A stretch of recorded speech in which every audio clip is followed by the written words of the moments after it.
tell me more about the Seekers? The Seekers of Truth were born from the original Inquisition long ago, when it united with the Chantry. Seekers stood above the Templars, watching over them but also investigating magical events they couldn't handle. We were meant to be incorruptible, above reproach. How seldom does reality match the ideal?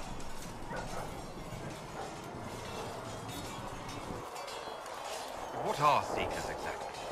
Those who know anything of us think we are Templars. We do not use lyrium, however.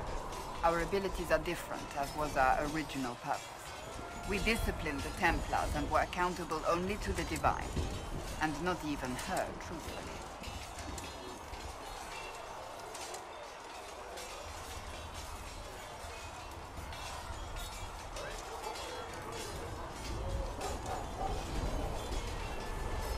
Sounds like the Seekers didn't do their job very well. No, probably not. The Templars have always feared us. When a Seeker arrived at a circle, they knew trouble was afoot. That kind of power is troubling. You begin to think you are the only one who can solve the world's problems. If you don't see a problem, it doesn't exist. If someone insists it does, they are the blind ones.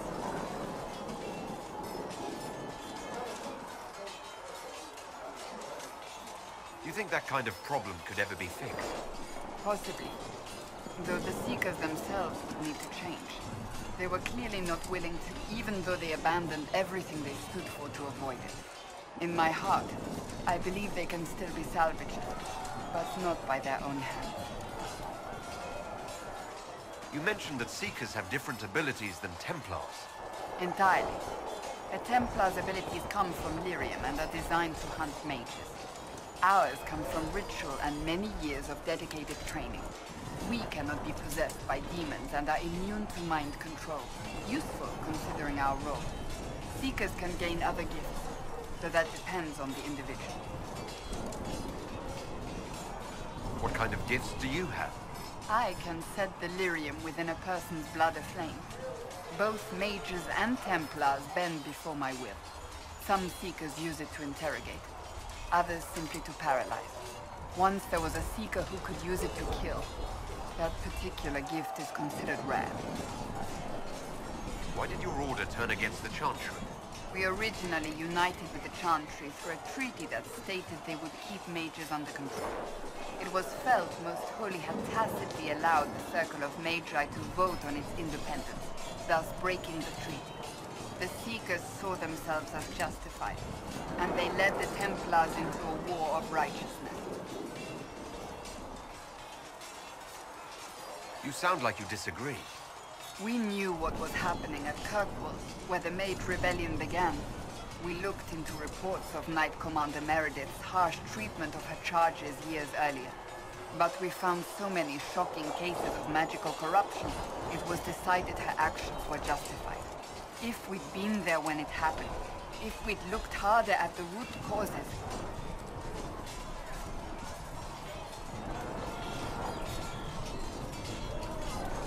Mages were oppressed. What else did you expect? I expected us to do better. When faced with a problem, the Seekers would close ranks and crush it. We would find an answer, but only once we felt we weren't being coerced. The moment the mages voted for independence, our response was predictable. It was difficult to watch. How does someone become a Seeker? Most Seekers begin training in their youth. I was much older, an exception due to my noble birth. We train rigorously for years. Our bodies and minds must be elastic to undergo the vigil, and most fail even then. Is the vigil some kind of initiation? It is the rite every Seeker must go through in order to summon their gifts. A full year of fasting, prayer, and separation from all distractions, including other people. We empty ourselves of all emotion, focusing only on the purity of our devotion. And the moment it finally ends, it's wonderful. Faith realized. I cannot put it into words.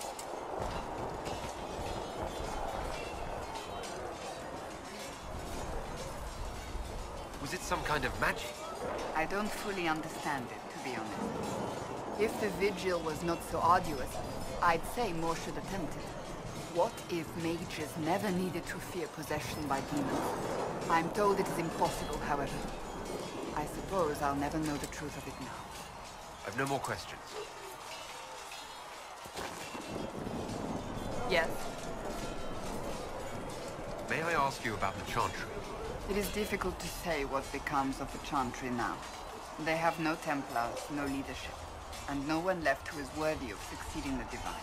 It has fallen apart when everyone needs it the most. I ache to think what this will mean in the days to come.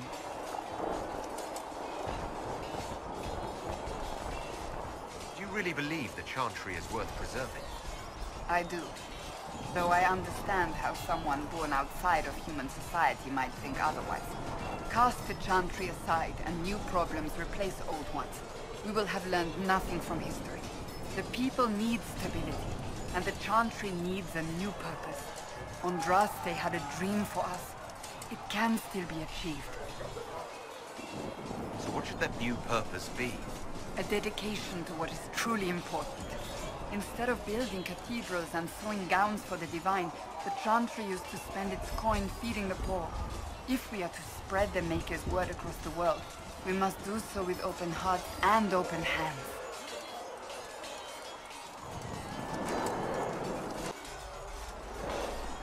That sounds rather idealistic. Does it? I do not think it's so unachievable. The Chantry has many good, honest people. They just need direction and inspiration.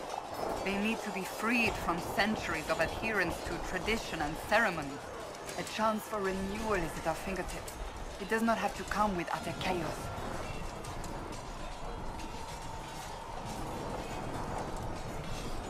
What influence does Chancellor Roderick really wield? He's a bureaucrat, responsible for communicating the Divine's will to the rest of the Chantry. Therefore, he's accustomed to the clerics hanging on his every word, hoping his influence will benefit them. Despite that, Roderick is not a bad man. He's frightened, and believes his place is to fill the gap left by Most Holy's death. Some might agree. As far down the chain of command as he is, there is no one left above him. How big a problem could he be? No more than he is already. He sent his message to the College of Clerics. That is the only card he had to play. Dealing with him further only lends him credibility he doesn't deserve. Will the Chantry replace Divine Justinian? They will try. Once the priests withdraw for the Grand Consensus, it is against Chantry law for them to emerge without naming a new Divine. Sometimes it takes days, or weeks, or even months. The problem now is that no clear successor to Justinia exists. All worthy clerics died with her at the conclave. So what happens if they can't agree on someone? Theoretically, they will argue until exhaustion takes them or they see reason.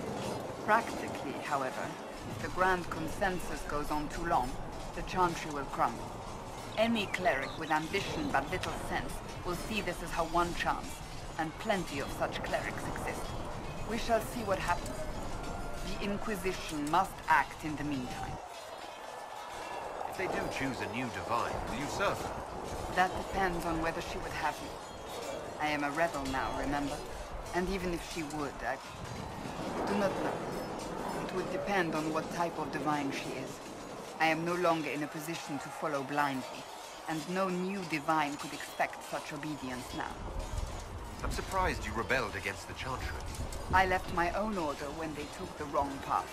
It is no different. But in neither case did I stop caring. Indeed, I care so much that I feel drastic action is necessary. I suppose history shall one day judge my actions. Thank you.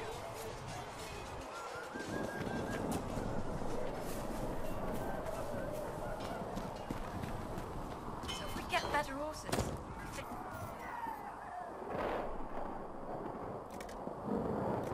Master Dennett's horses, I think.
Blessed are the peacekeepers, the champions of the just. Blessed are the righteous, the lights in the shadow. In their blood, the Maker's will is written. Is that what you want from us? Blood? To die so that your will is done? Is death your only blessing? You speak for Andraste, no? What does the Maker's prophet have to say about all of this? What's his game? How is this a game? Do you see the sky? What about the temple ruins? The bones lying in the dust? Even if you didn't support the Divine's peace, you wouldn't call this right. Who could? So many innocent lives. The faithful murdered where the holiest of holies once stood. If the Maker willed this, what is it if not a game or a cruel joke?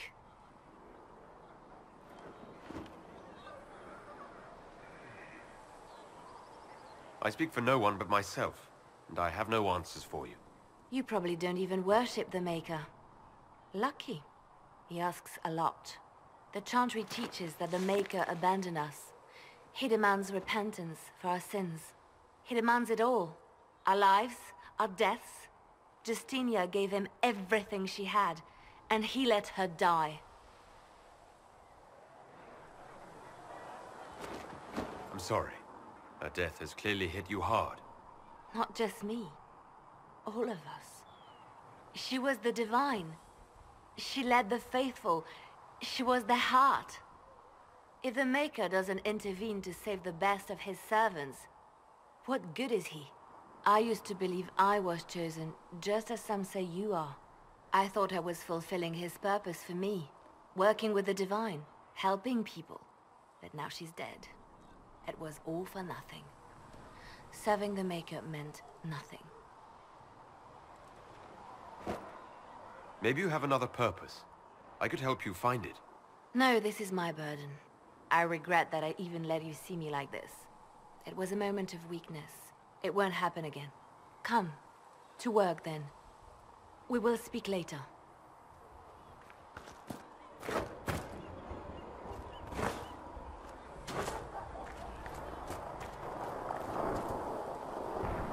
So it's true. Butler has stand on us. I hope my hunch was wrong. You knew him well? Not as well as I thought. Show me the reports. There were so many questions surrounding Faria's death. Did he think we wouldn't notice? He's killed Faria, one of my best agents, and knows where the others are. You know what must be done. Make it clean. Painless if you can. We were friends once.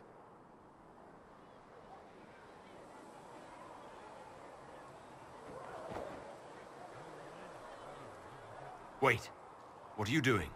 He betrayed us. He murdered my agent. And you'd kill him? Just like that? You find fault with my decision? We can't solve our problems with murder. And what would you suggest? Leave him be. Butler's betrayal put our agents in danger. I condemned one man to save dozens. I may not like what I do, but it must be done. I cannot afford the luxury of ideals at a time like this. Now is precisely the time for ideals. You feel very strongly about this. Very well. I will think of another way to deal with this man. Apprehend Butler, but see that he lives. Now, if you're happy, I have more work to do.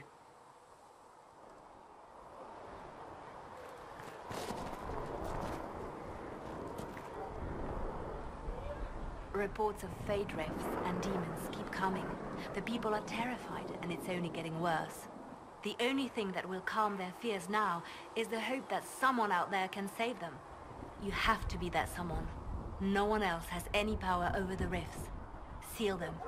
Your legend will spread, and Tedasa will learn to trust the Inquisition. Why do you want me to seek out the rebel mages? Why do you care? I've known mages. Some of them were better people than me. And yet I'm free and they're not. It's not right. They called you the left hand of the Divine.